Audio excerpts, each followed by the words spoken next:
Hello' viewers, আপোনালোক সকললৈ ধন্যবাদ জনাই আজি আপোনালোকৰ ওচৰত লৈ আহিছোঁ একেবাৰে এক অথেণ্টিক আৰু অসুখীয়া মানুহৰ কাৰণে এক বিশেষ ৰেচিপি। এয়া মাগুৰ মাছ হয়, আজিকালি পাবলৈ বহুত টান। এয়া মাগুৰ মাছ এটা লৈ লৈছোঁ, ইয়াক ধুনীয়াকৈ প্ৰথমতে মাৰি লৈছোঁ, তাৰপিছত কাঁইট দুটা কাটি লৈছোঁ। এনেকৈ ধুনীয়াকৈ মাগুৰ মাছটো মই কাটি লৈ ল'ম।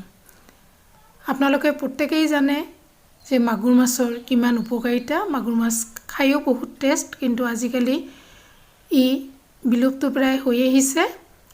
এই মাছটোক মই কাটা, ভালকৈ বাছি লোৱা আৰু ধোৱা গোটেইখিনি মই আপোনালোকৰ লগত শ্বেয়াৰ কৰিবলৈ আহিছোঁ। আপোনালোকে যিসকলে ইতিমধ্যে মোৰ চেনেলটো ছাবস্ক্ৰাইব কৰিছে, আপোনালোক সকলোলৈ ধন্যবাদ। আৰু যিসকলে নতুনকৈ চাই আছে, আপোনালোকে ছাবস্ক্ৰাইব কৰাৰ লগতে লাইক, কমেণ্টছ আৰু শ্বেয়াৰ কৰি মোক উৎসাহিত কৰিব। লগতে কিবা দিহা পৰামৰ্শ থাকিলে আপোনালোকে কমেণ্টছ আকাৰে দিব বুলি মই আশা ৰাখিলোঁ। এয়া মাছটো মই প্ৰথমতে গোটাই জাষ্ট কাটি লৈছোঁ। তাৰপিছত মই এয়া এটা প্লাষ্টিকৰ আৰু ষ্টিলৰ দুটা মিলাই এটা চব লৈ লৈছোঁ। এইটোৰে মই ঘঁহি ঘঁহি মাছটোক চাফা কৰি লৈ ল'ম। এই মাছটো চাফা কৰোঁতে বহুত টাইম লাগে আৰু ই ভালদৰে চাফা নহ'লে খায়ো ভাল নালাগে। গতিকে ইয়াক প্ৰথমতে ভালদৰে চোপা এখনেৰে ইয়াক ঘঁহি ঘঁহি মই ইয়াৰ বিজলখিনি আৰু যিমানখিনি পাৰিছোঁ ইয়াক চাফা কৰিবলৈ যত্ন কৰিছোঁ। এয়া প্ৰথমতে মই গোটাই মাছটোক ধুই লৈছোঁ আৰু এই ধোৱা হোৱাৰ পিছত মই ইয়াক পিচ কৰি লৈ আছোঁ। এয়া মাছখিনি পিচ কৰা প্ৰায় হৈ আহিছে। এটা মাছত 8 পিচ হৈছে। এই মাছখিনি কাটা হোৱাৰ পিছত ইয়াক আকৌ পানীৰে মই ভালদৰে ঘঁহি ঘঁহি ধোৱাৰ চেষ্টা কৰিছোঁ হাতেৰে। আৰু এই মাছ ধোৱাৰ ওপৰতে নিৰ্ভৰ কৰিব মাছটোৰ সোৱাদৰ কথা। মাছ যিমানে ধুব পাৰি সিমানে ইয়াৰ টেষ্ট বৃদ্ধি হয়। প্ৰথমতে মই সুদা ধুই লৈছোঁ, তাৰপিছত নিমখ দি ভালদৰে আকৌ এবাৰ ইয়াক ঘঁহি লৈ লৈছোঁ। আৰু যিমানে ঘঁহিছোঁ সিমানে ইয়াৰ লেতেৰাখিনি ওলাই আহিছে। এনেকৈ মই মাছখিনি আৰু 5 বাৰমান ধুই লৈ লৈছোঁ। এয়া মাছখিনি ধোৱা হোৱাৰ পিছত এয়া মিক্সি বাতিত মই পিঁয়াজ একফাল আৰু দুটা কেঁচা জ্বলা দি পেষ্ট কৰি লৈ লৈছোঁ। কাৰণ এইখিনি যিহেতু অসুখীয়া মানুহৰ পথ্য, তাৰ কাৰণে ইয়াত খুব কম মছলাৰে ইয়াক বনাবলৈ মই চেষ্টা কৰিছোঁ। প্ৰথমতে কেৰাহীত 2 চামুচমান তেল দিছোঁ, তাতে পিঁয়াজ একফাল দি দিছোঁ।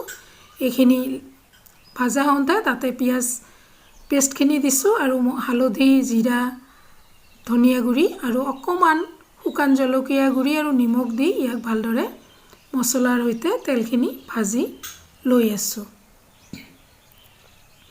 এয়া মছলাত তেল ওপঙি উঠিছে, ইয়াকে বুজাইছে মছলাখিনি ভাজা হৈ গৈছে। এইখিনি লৰাই দি আৰু এবাৰ ইয়াক মই ৰাখি থৈ দিম। ইয়াতে এতিয়া মই মিক্সি বাতিটো ধুই একাপমান পানী দি দিছোঁ, একাপ জোখত। এইখিনি পানী এয়া ভালদৰে মই উতলিবলৈ দি দিছোঁ। এয়া উতলি আছে। এয়া ভালদৰে উতলাই যেতিয়া তেলখিনি ওপৰলৈ ওপঙি উঠিছে, তেতিয়া ইয়াক এবাৰ লৰাই দিছোঁ আৰু লৰোৱাৰ পিছতে এয়া মই মাছখিনি ঢালি দিছোঁ। আৰু মাছখিনি যিহেতু কেঁচা, এইখিনিক লৰাই দিওঁতে ই ভাঙি নাযাব। ভালদৰে এবাৰ ইয়াক লৰাই দি চাৰিওফালৰ পৰা গোটেই আনি ইয়াক হ'বলৈ দি থৈছোঁ। আৰু এই মাছখিনি এনেকৈ পানীখিনি শুকাই যেতিয়া আকৌ তেল ওপঙি উঠিছে, আকৌ মই এবাৰ লৰাই দিছোঁ খুব লাহেকৈ, যাতে ই ভাঙি নাযায়। এয়া ধুনীয়াকৈ তেলখিনি চাৰিওফালৰ পৰা ওপঙি আহিছে। আৰু এতিয়া মই ইয়াত ওপৰৰ পৰা পানী দি দিম। প্ৰথমতে মই এগিলাচ দি দিছোঁ। এগিলাচ পানী দিওঁতে মাছখিনি উপঙি আছে, গতিকে ইয়াত মই আৰু আধা গিলাচ পানী দি দিম। এয়া মই আৰু আধা গিলাচ পানী দি দিছোঁ। এইখিনি দি মাছখিনিক হ'বলৈ দি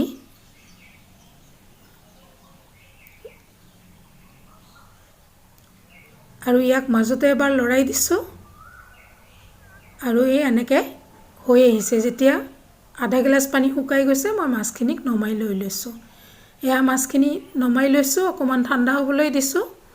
ঠাণ্ডা হওঁতে এয়া মই বাতি এটাত বাকি লৈ লৈছোঁ। এই মাছৰ জোলটো অসুখীয়া মানুহৰ কাৰণে বিৰাট ভাল আৰু মুখৰ সোৱাদ আনে। এনেকৈ মাগুৰ মাছ বনাই খাই চাব কেনে লাগে। আপোনালোক সকলোলৈ ধন্যবাদ জনাই আজিলৈ ইয়াতে সামৰিছোঁ।